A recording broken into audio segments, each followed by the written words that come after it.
Hey everyone, it's Pixel Cadet right here.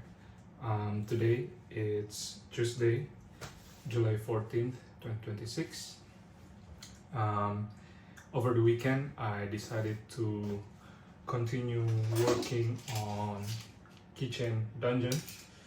You guys remember about this? Basically what I did is I read all the comments that you guys left on my YouTube, also on Instagram and TikTok. By the way, they are all really interesting and insightful, and all I did is just like I read everything and try to see what I can test out during the weekend. I think three biggest thing I tried and implement for over the weekend, it's basically adding one more icons on the base wheel. If you guys remember, previously there's only a door icon, now there is door and lock icons. I also changed the dice from 6 to 4, and yeah, just for fun I also added a new texture of tiles.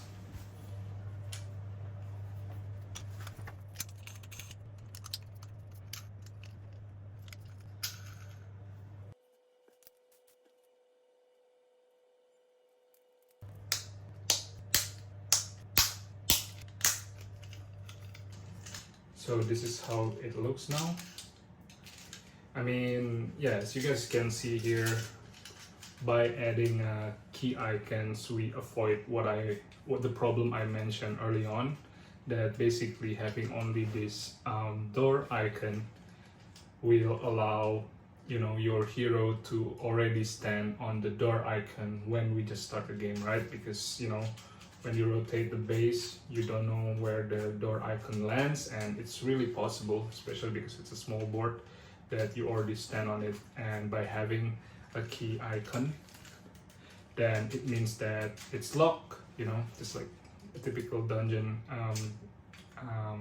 situation, and you first need to find the keys. And for now I put the keys on the base of it. It means that you already know, because I put it on the opposite side of the door, so you know that if you found the door, where to find the keys, and it's gonna be on the opposite side. For now, that's all I can think of. Other thing I can also try is putting it on the tiles. Problem with putting the key on the tiles is because there are only 8 tiles, it's really hard to make sure that you need to separate the keys to the heroes, because it's visible from the beginning, right? So yeah, so for now the best decision I can do is just putting the key icons on the base together with the door icons.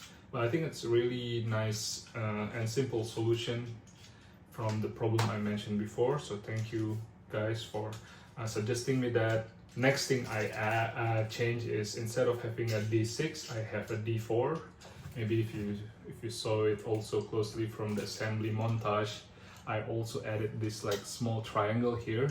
I added it so that because this dice has no bearing or a system to make it stop where the actual value is, so I added this triangle, this pointer, to avoid confusion or vagueness. So when you rotate, sometimes it can stop like this, right? That it stops in the middle. By adding the triangle, for sure, it means that you always need to choose the side where the triangle is at. I think this is a simple trick. If you ever want to design like a wheel dice using 3D printer, there's a lot of method to do that. Some people use magnets on where the pips are, which gonna turn out really cool, because then it's gonna stop exactly where the value is. Or or you can use ratchet also. It requires a lot of mechanics, and having a lot of parts means also there will be more likelier to fail. And just by having this, it's a fail-proof method to make sure that even though it's built simply, you can always pick one value. Even, let's say, even if it's stopped like this, you know that you need to rotate it to know what the actual value you get. So yeah, that's something, I think, a pretty simple hack that I found really useful. Anyway, the tiles, I don't have much to say about it. I think because basically I'm running out of light gray filament, so I cannot use light gray anymore for the frame. And I decided, so let's swap the color, so the frame is green, and because the tile's gonna be gray, I'm thinking what's the easy texture I can put on. So I create this like typical what do you call this, tiles, a block,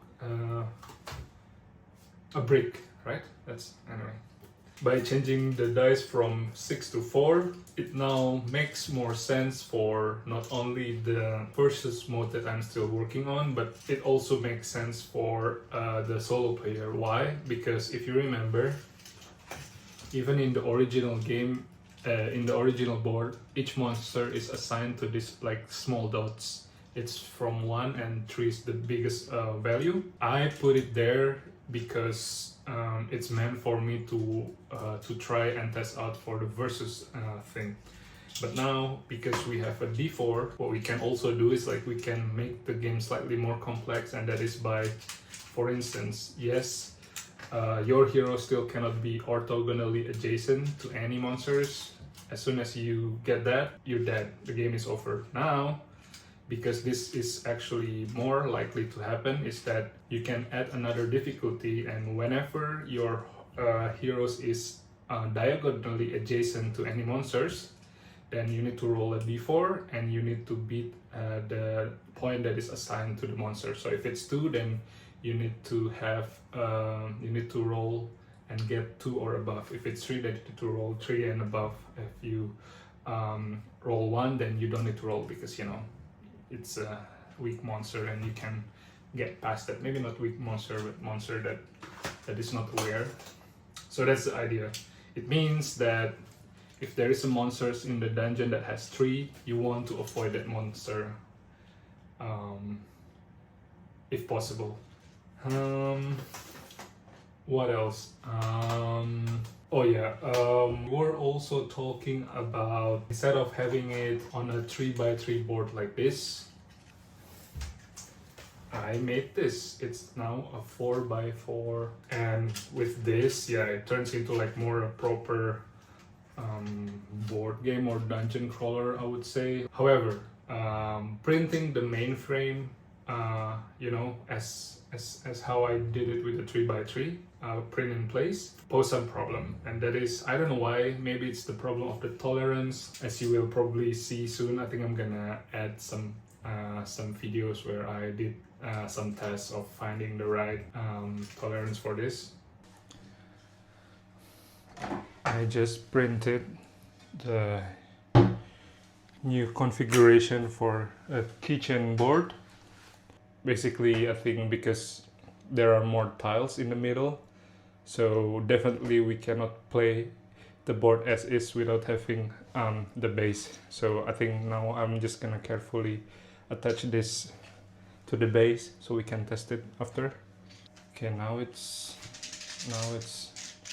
much better, but for some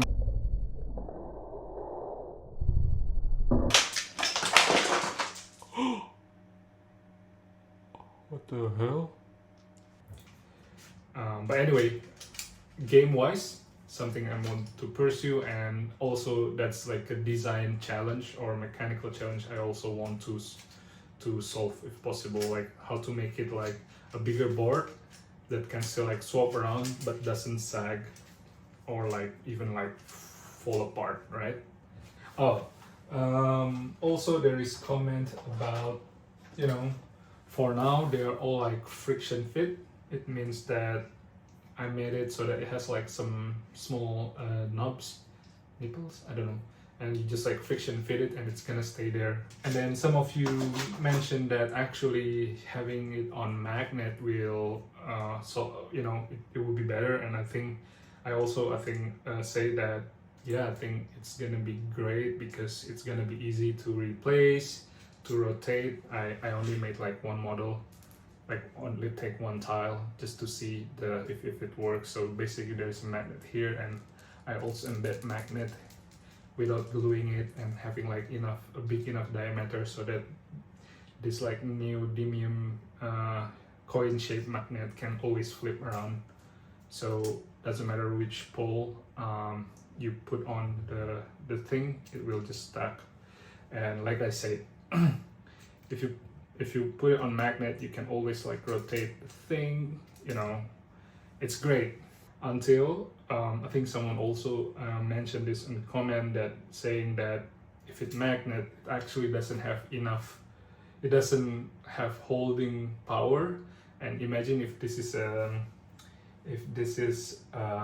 keychain in your bag, thing can just like fall, right?